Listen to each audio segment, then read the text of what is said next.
अधर्म खंडन धर्माचे मंडन संतांचे जीवन जोपार झाला.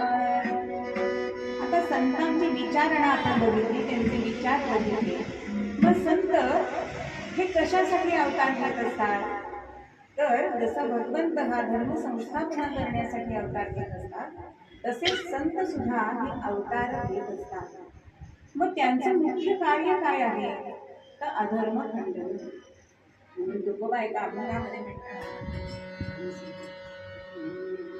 धर्माचे पालन करणे पाय